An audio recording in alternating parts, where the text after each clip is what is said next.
আর সেই ভারত কিন্তু বলে দিয়েছিল, বিশ্বের দরবারেও ভারত জানিয়ে দিয়েছিল, প্রভোকেশন না থাকলে ভারত কোনো এসক্যালেশন চায় না।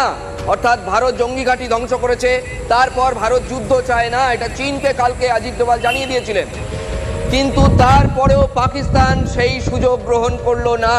নিজের নাকে ঝামা ঘষে পাকিস্তান ভারত আক্রমণ করতে এলো, প্রতিহত করলো ভারত। এখন চোরাগোপ্তা আবার হানা, বৈষ্ণোদেবী মন্দিরে পাক ড্রোন হামলা বানচাল করলো ভারত। গোটা জম্মু কাশ্মীরে ব্ল্যাকআউট ঘন ঘন বাজছে, এয়ার রেড সাইরেন। এই মুহূর্তে আপনাদের বলতেই হচ্ছে একেবারে যুদ্ধ পরিস্থিতি আসন্ন। আমরা কথা বলবো আমাদের প্রতিনিধি জ্যোতির্ময়ের সঙ্গে, কাশ্মীর থেকে রয়েছেন জ্যোতির্ময়।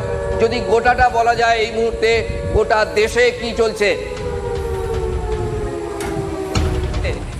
মুহূর্তে সেনাবাহিনী তারা টহল দিচ্ছে এবং প্রতি মুহূর্তে তারা হুইসেল বাজিয়ে বলছে যে যে যেখানে রয়েছে তারা যেন ভেতরে ঢুকে যায়, রাস্তায় যেন কেউ না থাকে। কারণ কিছুক্ষণ আগে এই রাজৌরির আকাশে আমরা দেখেছি যে একই রকমভাবে ড্রোন হামলা হয়েছে এবং ঠিক এই জায়গাতে আমাদের ক্যামেরায়, অর্থাৎ আমাদের ক্যামেরা পার্সন অনুদীপ শর্মা, সে তার ক্যামেরায় সেই ছবি ধরেছে যেখানে ভারতের এয়ার ডিফেন্স সিস্টেম S-400 সেই ড্রোন হামলাকে সম্পূর্ণভাবে নিষ্ক্রিয় করে দিয়েছে।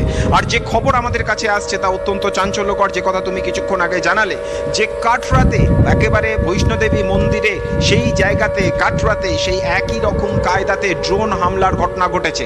এবং এই ঘটনা যখন একের পর এক ঘটছে, সেই সময় সব থেকে বড় পলিটিক্যাল ডেভেলপমেন্টের খবরটা আসছে আমাদের রাজধানী দিল্লির মাটি থেকে। 3 সেনাপ্রধানের সঙ্গে জরুরি বৈঠকে বসেছেন স্বয়ং প্রতিরক্ষা মন্ত্রী রাজনাথ সিং, এবং সেই বৈঠকে প্রধানমন্ত্রী নরেন্দ্র মোদী, কেন্দ্রীয় স্বরাষ্ট্রমন্ত্রী অমিত শাহ এবং জাতীয় নিরাপত্তা উপদেষ্টা অজিত ডোভাল তারাও যোগ দিতে চলেছেন বলে সূত্র মারফত আমাদের কাছে খবর। এবং কিছুক্ষণ আগে যে খবর আমরা জানাচ্ছিলাম যে এক একটা পকেটের নাম আমরা করছিলাম, তা জম্মু হতে পারে, তা আখনুর হতে পারে, তা সাম্বা হতে পারে, তা পুঞ্চ হতে পারে, তা রাজৌরি হতে পারে, কিন্তু এখন আর কোনো সুনির্দিষ্ট সেক্টর নয়। সমস্ত জম্মু কাশ্মীর জুড়ে হাই অ্যালার্ট, রেড অ্যালার্ট জারি করা হলো এবং সমস্ত জম্মু কাশ্মীর ব্ল্যাকআউট করে দেওয়ার সিদ্ধান্ত ঘোষণা করা হয়েছে। এবং এক্ষেত্রে এবারে আমাদের বলতেই হচ্ছে, যখন যুদ্ধ শুরু হয়ে গিয়েছে তখন জঙ্গি মারার পাল্টা আক্রোশে এবারে মানুষ মারার জন্য উঠে পড়ে লেগেছে পাকিস্তান। এবং তাদের যে হামলার ধরন, সেক্ষেত্রে তারা কিন্তু কোনো রকম সুনির্দিষ্ট টার্গেট, ছবিতেও দেখছিলাম সিভিলিয়ানদের বাড়িঘর, তার উপরে ড্রোন হামলার চেষ্টা করছে পাকিস্তান কাপুরুষের মতো।